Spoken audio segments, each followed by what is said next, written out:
Donna almost went into Brian's investment class down the way, minor profits. I thought that was investment class. Well, it's minor profits, so you need to be a certain age. You gotta be. Did you say they had to change a banana out every 7 to 10 days? 7 to 10 days? Well, I'd like to know how they getting that much longevity out of it. Must have put it up there pretty green. Yeah. Must have been green to start. Wouldn't it that stuff you can spray on them and keep it from... You're almost ready. You're almost ready. Good morning. Good morning. How's everyone? We are going to start off with the parable of the sower. I'm going to be gone next weekend, so Matt will be stepping in. That'll be a treat. He gave me a copy of the paper that he wrote on these, so he's very well versed in this. So empty your brains before you come in here next Sunday, because he's going to be filling y'all with some good stuff, okay? Right, Matt? Yeah, it'll be something. I don't know what it'll be. It'll be something. We're going to look at the parable of the sower. It's in Matthew chapter 13.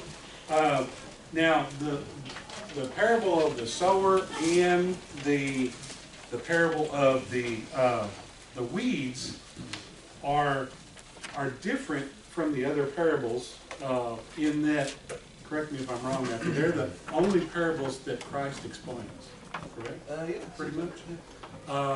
And the parables, this first set of parables, basically address the kingdom, looking at the kingdom itself, which the disciples are an important part of.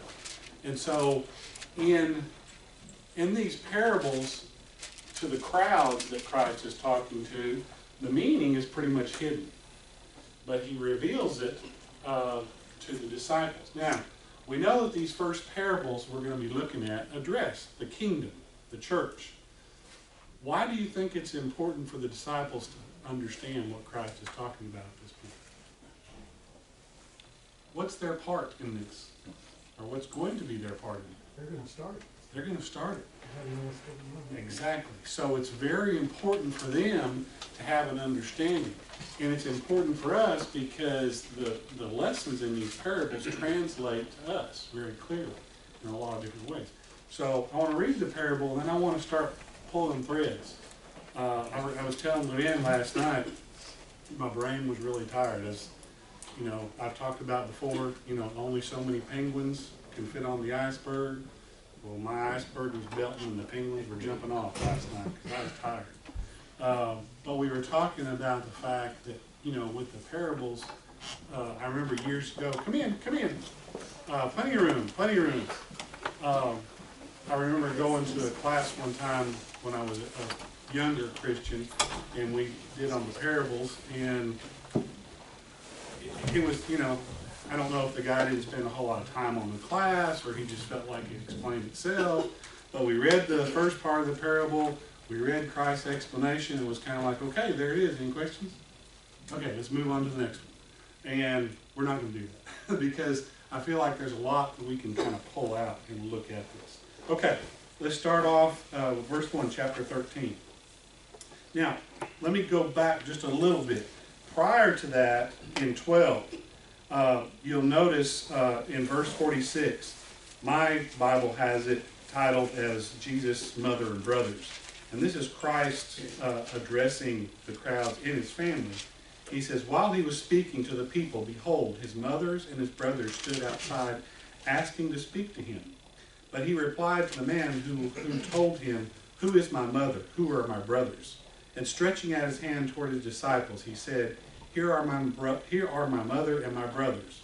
For whoever does the will of my Father in heaven is my brother and my sister and mother.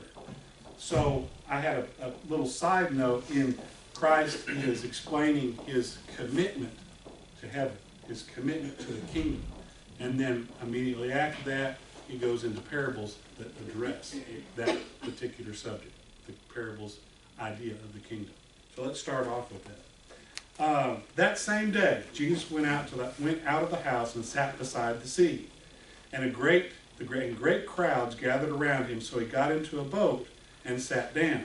Now, just real quickly, do you notice something he did twice? What did he do? He sat down, okay? That's part of Jewish culture teaching. You know, when we teach, we normally stand, okay, in front so everyone can see us. In this context, you'll notice he sits down. He comes outside, sits down. There's a great crowd, so in order to address the crowd, he gets into a boat, goes out a little bit, and apparently this area was almost like a natural amphitheater. So from where he was speaking, it was very easy for everyone to hear him, but he sits down again, okay, which is just how they taught. And the whole crowd stood on the beach, and he told them many things in parables, saying, a sower went out to sow, and he sowed. Some seeds fell along the path, and the birds came and devoured them. Other seeds fell on rocky ground, where they did not have much soil, and immediately they sprang up, since they had no depth of soil. But when the sun rose, they were scorched, and since they had no root, they withered away. Other seeds fell among the thorns, and the thorns grew up and choked them. Other seeds fell on good soil, and produced grain, some 100-fold, some 60, some 30. He who has ears, let him hear. Now, he goes on, we talked about the purpose of the parables, and then he goes on here in a little bit, and we'll look at his explanation. But I want you to notice just a little side note here. At the end of this, he makes the statement, he who has ears, let him hear. He also makes the same statement at the end of the parables of the weeds when he explains them. What does that mean? He who has ears, let him hear. I think he means everybody who can listen to what I'm saying. Exactly. And this is for everybody. One of my favorite TV shows, we don't have cable anymore, so I can watch it, is NCIS.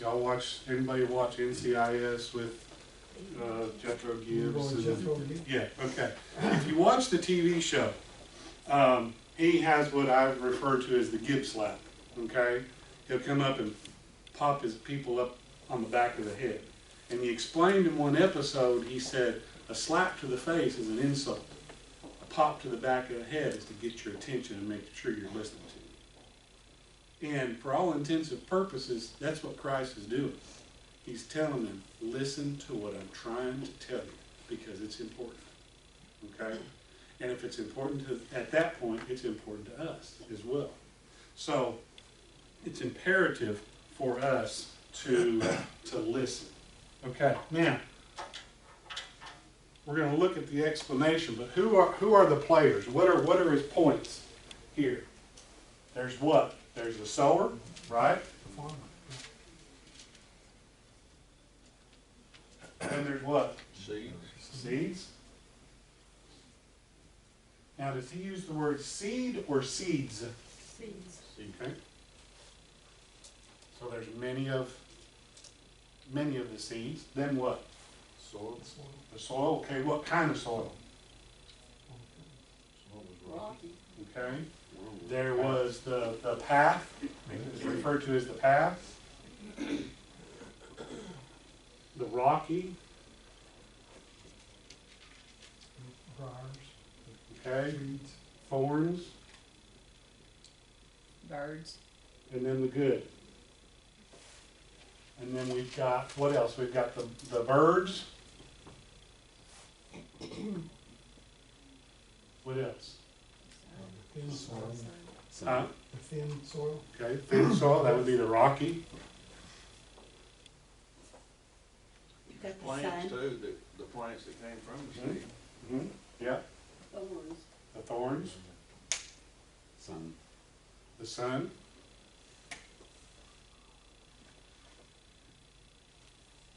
Then the crop. And the crop, the actual crop at the end, okay?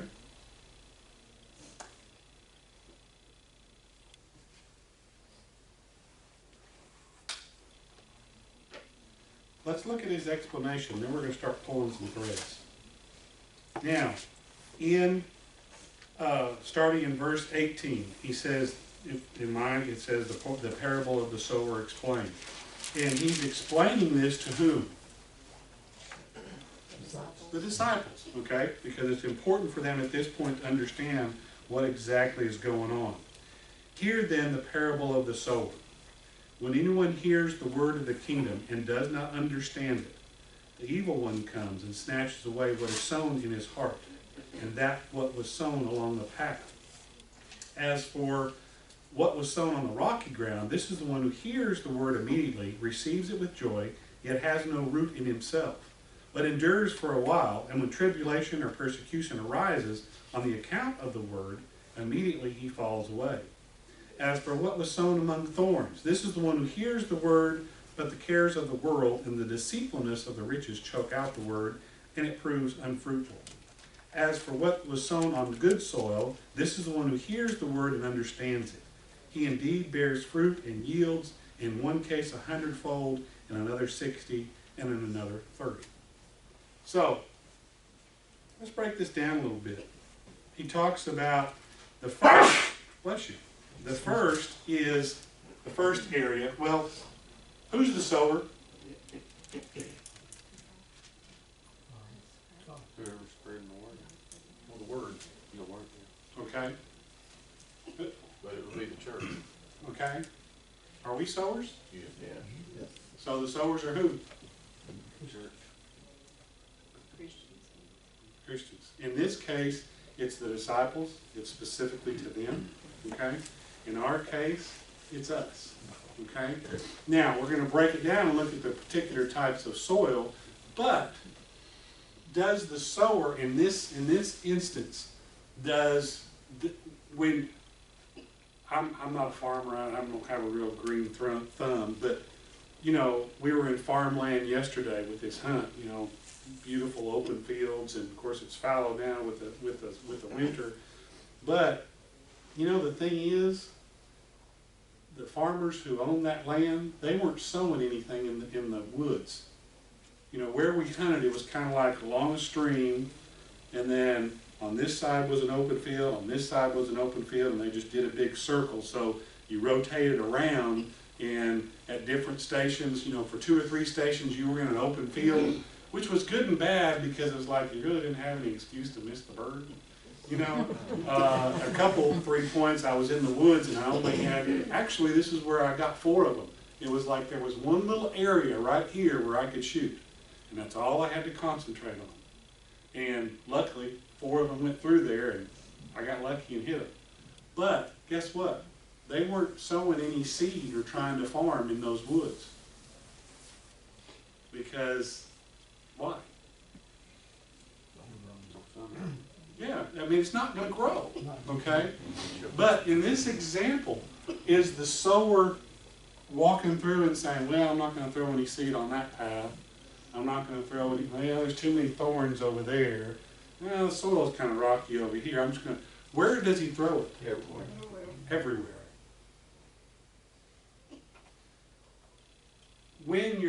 What are examples of that? Is it just teaching a class? In your everyday life, how do you sow as a sower? We've established that, right? Each one of us is a sower of some type.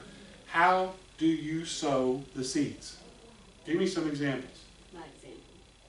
By example. Give me an example. Trying to do the right thing. Okay? Being mom for your kids, Okay. praying with your kids. Doing things sometimes you don't have to be evident or militant. Have you ever met someone who's militant in their faith? You know, they're just in your face, they're just constantly trying to, you know, I don't try to be militant at all, I just try to do what's right. I had an example last week. I had one of the girls, ladies in my office, she had a niece who was sick, and she said, you have a church family, right? Yeah. Well, would you pray for my niece? Sure. She gave me her name, I prayed for her. She ended up, you know, being okay. But it occurred to me that for some reason, my behavior struck her that I had a church family.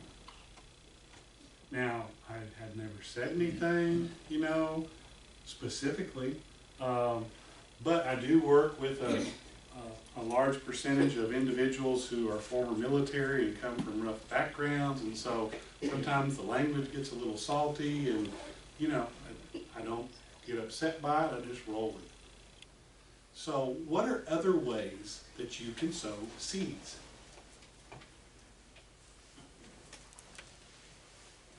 In your actions. Okay? How about this time of year going to Walmart? Be nice. Have you ever thought about when you're going through Walmart and that poor checker looks like someone has just run them through the dryer on high, and you can tell they've had an awful day, and the person in front of you is griping and complaining and chewing them out for whatever reason? Have you ever thought about how much difference it makes if you say, man, you know, I know what you're doing, it's got to be tough, and I appreciate you being here.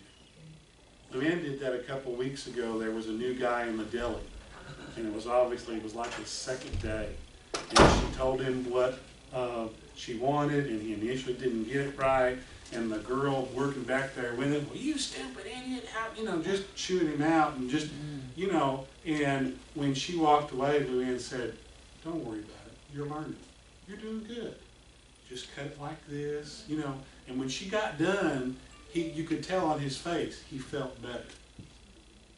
Sowing the seeds doesn't mean, I mean, it does, but it doesn't necessarily mean setting up a Bible study with someone. You know, Gary's done a tremendous job with his family, studying with them, and that is so great. But sometimes we think that's the only way we can sow the seeds. From the example in this, the parable of the sower. We feel like we need to teach a Bible class, or we need to sit down with somebody. Well, yes, that is part of it. But sometimes we are called as Christians to be different than the world. Okay? I have another example. It's just giving God the praise for things every day. You know, if you go out and you're with somebody and you can say, it's a beautiful day out, or you can say, God has sure given us a beautiful day today. Mm-hmm. You know, just specifically pointing out praise and thanksgiving, and that can come from numerous things every day. Yeah, yeah. And just having that in your dialogue is letting people know around you that you give God the glory and you're thankful. Yeah, and it coming through as an honest behavior, an honest statement, not in coming across and trying to shame them or make a point. You're just sharing with them. And so, besides the aspect of just teaching, we teach. We have the opportunity to teach every single day with every person that we come in contact with. And it can be as simple as you're walking through Walmart, and this time of year, it is crazy. I mean, I went over there the other morning at 6:30 in the morning, and there was people, and I'm like, what are you people doing? But, you know, a friendly smile to someone who is haggard, you know, helping someone.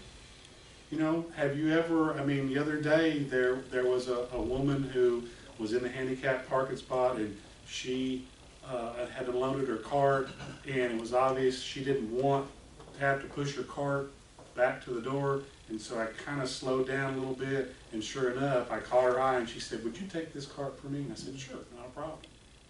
It's little things like that that can make a difference in someone's life. And people that you work with, if you're consistent, they may in time come back to you and ask your opinion on something, or engage you when they have an issue in their life. They'll say, Calvin, you know, you faced a lot of challenges, and you just always, your faith just seems to be strong. What's that from? And then you can just start, you don't have to give them a lesson. You can just say, well, you know, I've got a strong faith in God. I've got a great church family. I've got family that support me through all of this. And people are looking for that. And you get them hooked up with those types of things. So the sower is us, and we have a lot of different opportunities on how to actually reach those people. Now, he talks about the sower's us, the seed. He talks about sowing the seeds. Now, what kind of seeds are they? What is the seed, first of all? Word of God. It's the Word of God. Okay? Now, I was talking to Keith Davis one time when we were talking about this. He said, you know, the thing he picks from it is that us today, and he was a farmer, you know, years ago, he said, you know, you get a wheat seed or a sorghum seed or whatever, rice seed, and it's not the original seed from many years ago because it's been what? Modified. It's been modified. Okay? They change them, you know, even grass seeds and for lawns and stuff like that. You know, it's new, improved, and it's been coated with this. It makes it grow faster, it makes it more resistant, you know, yada, yada, yada. Is it our responsibility to change it, to improve it? No. Now let me, another question. Is he sowing different kinds of seeds, or is he sowing one kind of seed? One. One kind. Okay? So our responsibility isn't to make improvements or change it, but it is to sow it and keep it the way it's been presented to us. I got a little, it's funny you brought up that analogy. Most of them GMO crops are sterile. They will not have a new generation. Okay, I didn't know that. So, you know, it's funny you mentioned that, you know. It is, because yeah, a lot of that dies out. Yeah. Because it ain't, I mean, being a sower, we have to bear that, we have to be that fruit beforehand to be able to sow the seed. Exactly. So we gotta be that fruitful tree. Yeah. Or plant. Yeah, and we know from this example that this seed propagates itself. Right. We plant it and it grows and it makes more seed and it grows and it makes more seed and it makes growth. But the seeds that man has created, you plant it, it grows, you harvest it, and that's it. You gotta buy all new seeds, which is good for the seed companies. Because the next year you gotta go back and buy more seeds, whereas you would have had seeds, okay?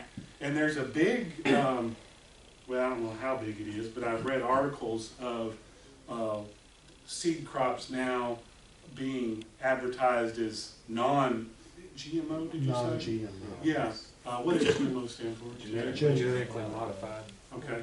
I've seen articles that, you know, some companies now are producing the non-GMO seeds. You get on survivalist things and you read about, you know, which is kind of like, okay, well, if the end of the world comes, I just want to go to heaven. I want to, you know, stay here. But anyway, they'll sell non-GMO seeds because it doesn't do you any good if you've got a GMO seed. If you're in a situation where you're having to grow your own food, you want something that will self-produce and you can harvest from that continually. And that's what this seed is. Okay, the first one he talks about is the rocky ground. No, I'm sorry. The path. Now, yesterday when we were in these fields during this hunt, there were paths on the edge of the fields. We didn't drive in the trucks across the middle of these fields, even though they were fallow and they were harvested. We drove around the edges where there was an obvious path. Okay? This is common in this instance as well. You know, you're planting, you've got areas where you've got to walk in and out of the fields, right? To do your harvesting, do your planting, do your whatever, okay? And so this is that area. It's beaten down, you know, would be very non-porous, wouldn't allow for the seeds to take root. Somebody read Psalms 14:1 for me.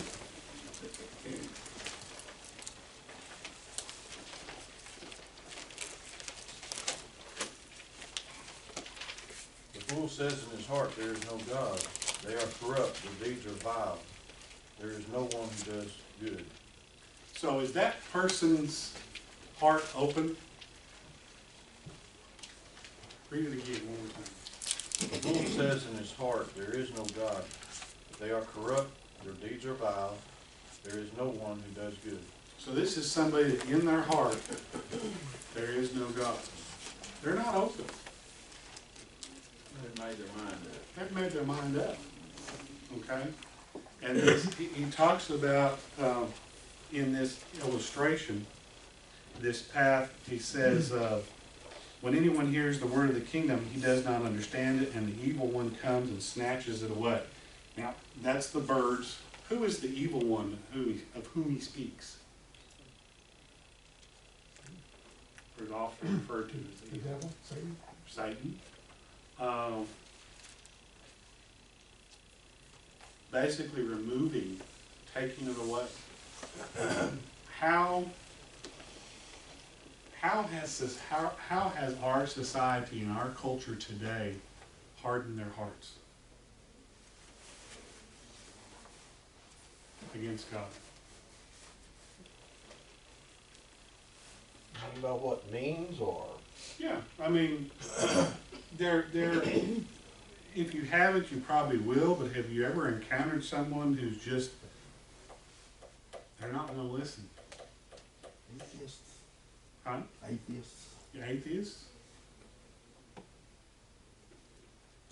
I would say, Don, that society as a whole and any media downplays the existence of God and all. So I would say it comes from just a society issue and things that they're fed on a daily basis. Right. And you talk about the sower and the seeds. I have encountered that, and to me, it is the most fertile ground, because if you get that opportunity to talk with them, and they will talk with you, an atheist will talk with you, and well, you really get the opportunity then to share some things. And I've had the opportunity of seeing someone go completely 180 from atheism. Yeah. And so even in thinking about the seeds that fell on the bad soil, sometimes those seeds on the bad soil will end up sprouting and growing. And notice that in the context of this parable, I mean, there are other parables we'll look at that kind of address this, but there's nothing addressed in trying to change the soil at this point. You know, he doesn't say, we know this is possible, because that's what you're talking about. We know that it is possible that, you know, just because that path is a path, you could get a tiller in there and break up the soil, right? And once it's broken up and aerated, you could grow something there. The rocky soil, you could add soil to it. The thorny ground, you could get rid of the thorns, you could burn them out. But he doesn't address that at this point. And he doesn't really say don't put the seed there either. Exactly. He's talking about sowing, just sowing it. And part of me, I think part of the lesson for us and for the disciples at this point is Christ is trying to get them to understand not to be discouraged. He's encouraging them to throw the seeds. You are the sower. God will water it and do the rest. You just sow it. Don't be discouraged, because some of it's going to fall on the path, some of it's going to fall on the thin soil, some of it's going to fall on the thorns, and it's just not going to grow. But don't be discouraged, because look what happens when it gets onto the good soil. You get 160 and 30-fold from your original planting. Okay, so I really think for them at this point, the idea is don't be discouraged by not having a big return on everything. I think he's also saying don't be discriminatory either. Because sometimes we look at people and we see different kinds of soil, and then we say, oh, what's the use of throwing in the rocky soil? Right. When actually the soil is probably good soil, and we just thought it was bad. So God knows what it is. Yeah, and you're exactly right in that. And we talked about, he's not looking at, well, I'm not gonna throw it on the path, that'd be a waste of my seed, and I'm gonna throw it in the briar patches, you know. Have you ever tried to go through saw briars? Yeah, it's not very pleasant, okay? And would it be very smart if you saw a farmer out there throwing his seed into sawbriars? No, he's not gonna do that. But that's exactly what he's trying to get across to us. And I don't think we always realize the fruits of what we sow while we're on this earth.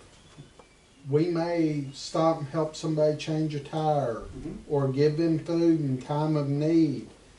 And that may be our only contact, but that may plant a seed that will grow later on when God nourishes and waters it.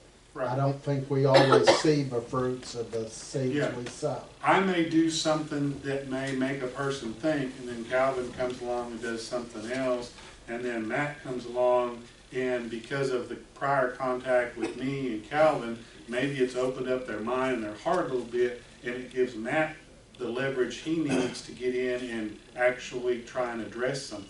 Whereas prior to that, they might have been like the path. But the other side of the coin of this is, don't we also have examples of there does come a point when Christ specifically says, what's that? Shake your dust off.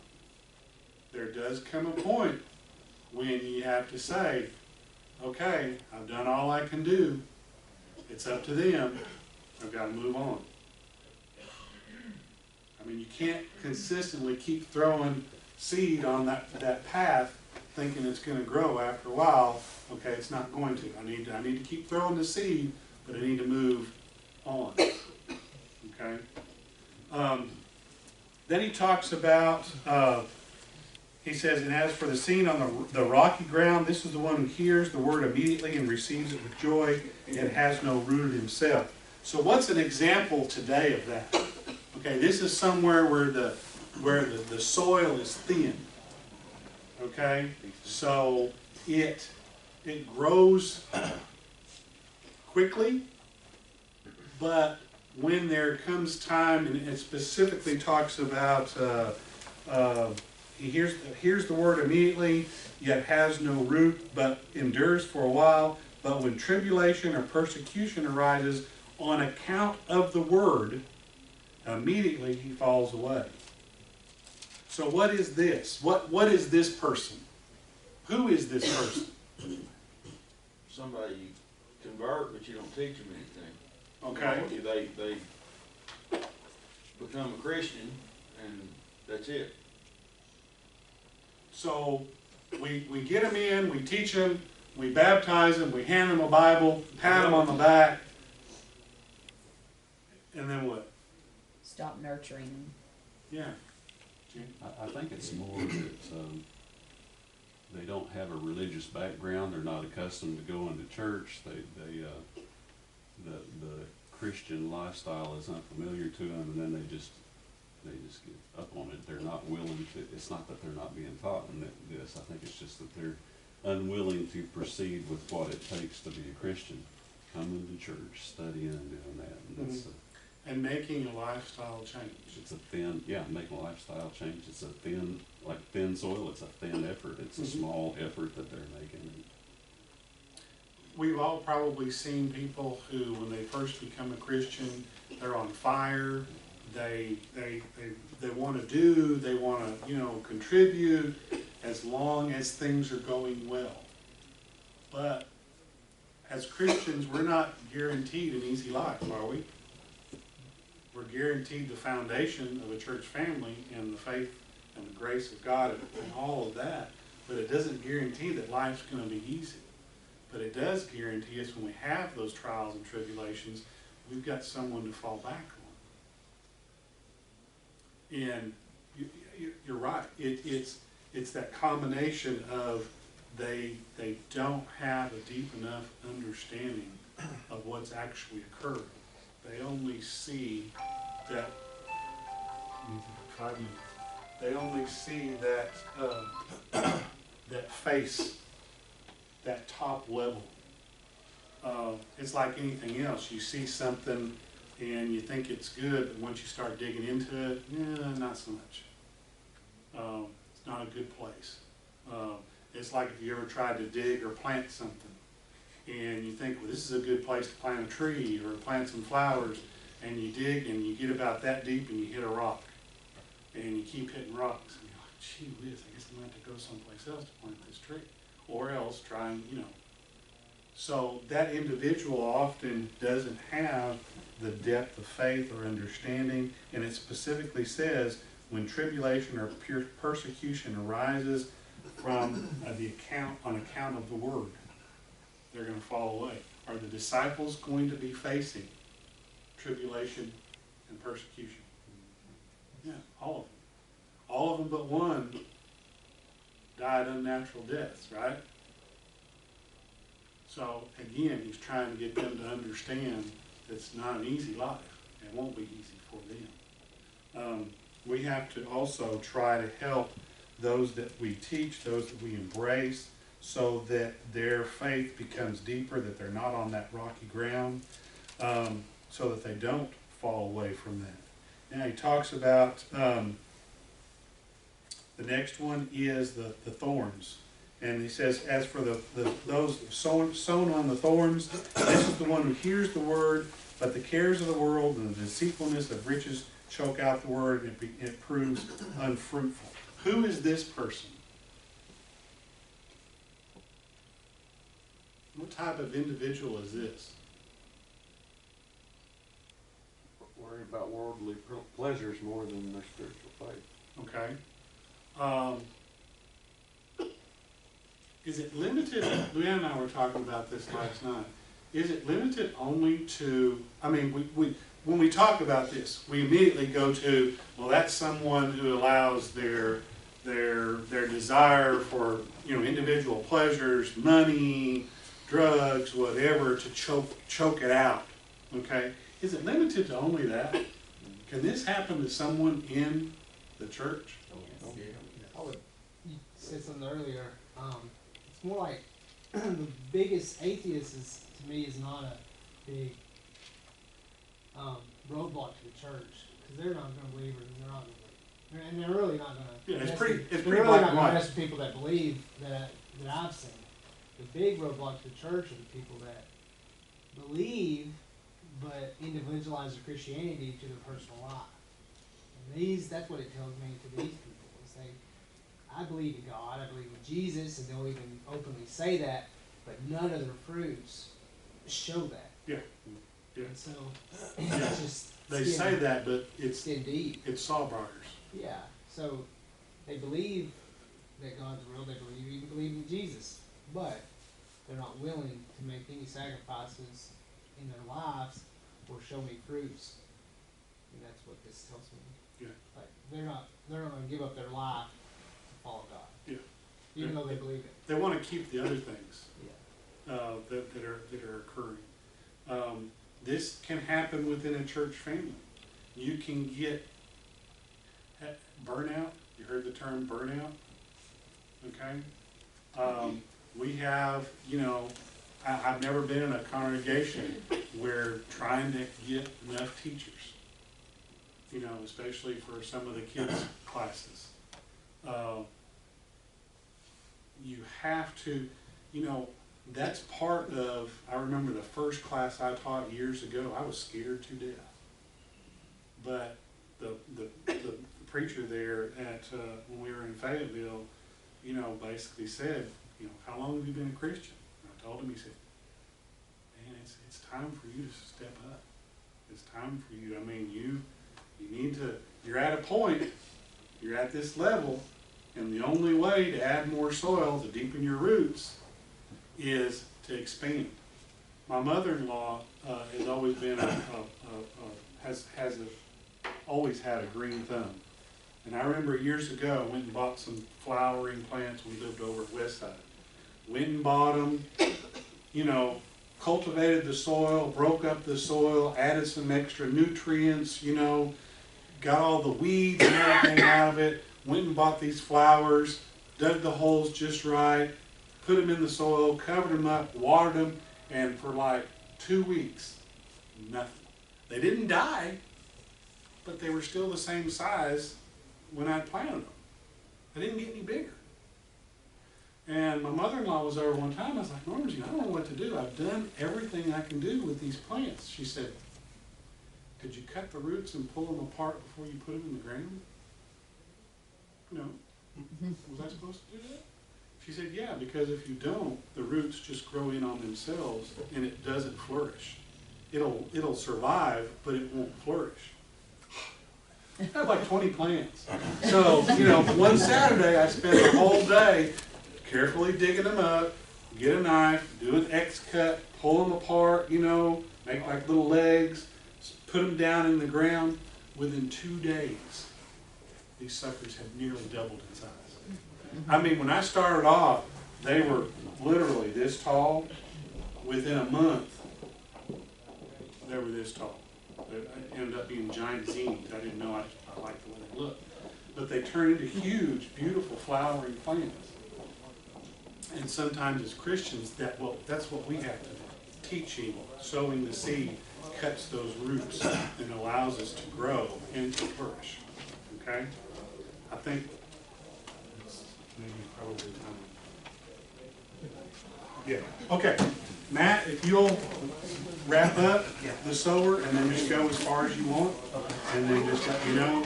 So for next week, we're going to finish up the sower. We'll get into the parable of the weeds, and then if you get into the hidden treasure and the treasure that was found, that's very, very interesting. And the parable of the net, the mustard seed, the leaven, it's all really good stuff. So be reading over that, okay? And that's where Matt will pick up next week. Okay? Thank y'all very much.